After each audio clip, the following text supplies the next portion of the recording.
Okay, so October 1st, 2024. Dark and Light Side episode 167. Alamin natin saan manggagaling ang problema nyo ngayong 1 ng Oktubre. 'Di ba? At alamin na din natin mamaya kung saan manggagaling at paano makapa ang solusyon sa problema na yan. Sa gustong magpabook ng full private reading dahil first Tuesday ngayon, message lang po kayo. At sa gusto namang magpa-cleansing, message lang din. At sa gustong magpa-ritual para gumaan ang buhay, ang takbo ng relasyon at ang pag-aaral at etc. Message lang din po kayo. Okay? Kuha tayo dito ng 3. Saan galing ang mga kaproblemahan? Una, decision making. 2 of Swords. Pangalawa, the King of Wands. And pangatlo, we will see. The Queen of Wands. Hala, ano ba naman ito? So, King and Queen, ibig sabihin, desisyon.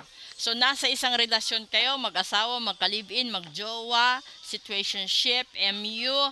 Ito, hindi kayo magkasundo sa mga gusto ninyo sa buhay-buhay, sa mga desisyon ninyo, kaya kayo nagkakagulo. Posible, kasi hindi kayo nagpa-reading bago kayo naging kayo. Dapat magpa-reading ka para malaman mo kung yung tao ba na yan, kasundo mo or magkatulad ba kayo. Kasi ang pangit naman, di ba, na sumasalungat ang bawat isa sa desisyon ng isa. Walang progress doon. Lagi kayong magko-collide pag ganyan ang situation. So, tignan natin dito, ano dapat? Ano ba dapat? Tingnan natin Una. Ay. Wow, this is the King of Cups. Pangalawa. The Star. Uy. And pangatlo.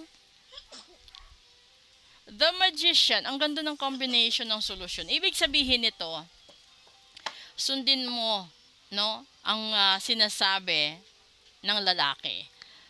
Ito yung mga lay down kasi ng lalaki, yung mga pangarap niya sa buhay kasama ka. At ito yung manifestations niya. The Star is the hopes and dreams that we both of you is planning. Kung halimbawa ito na may mag-asawa or ito yung magkarelasyon, magka-live-in, mag-boyfriend. Kasi yung lalaki, nagli-lay down siya Nagli-lay down siya ng gusto niya. And then, ito yung para sa inyong dalawa. 'Di ba? This is the hopes and dreams meron sa inyo.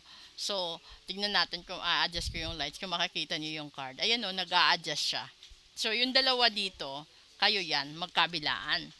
Yung mga pangarap para sa kabutihan, ito yung manifestations niya. This is the Magician. So, dapat sana kasi masunod yun Sundin mo kung ano man yung plano niya para sa kabutihan ninyong dalawa. Wag yung katulad nito. Yung problema nyo ngayon, hindi kayo magkasundo dahil, tignan mo, wala. Dalawa kayo. Yung isa, ayaw magpatalo. Yung isa, ganun din, ayaw din magpatalo. So, para masolusyonan, no, respetuhin mo yung desisyon ng lalaki. Pagbigyan mo siya. And then, kung ito naman ay alam mo para sa inyong dalawa, sundin mo. Dahil ito yung manifestations niya. Ito yung laman ng puso niya. Maliban na lang kung yung lalaki na yan ay nagayuma. Ibig sabihin, kapag nagayuma yan, sasalungat talaga yan sa mga gusto mo.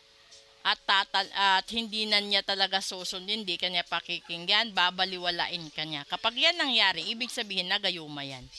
At ipatanggal nyo ngayon din para hindi na kayo magkaroon pa ng problema. Maraming salamat po.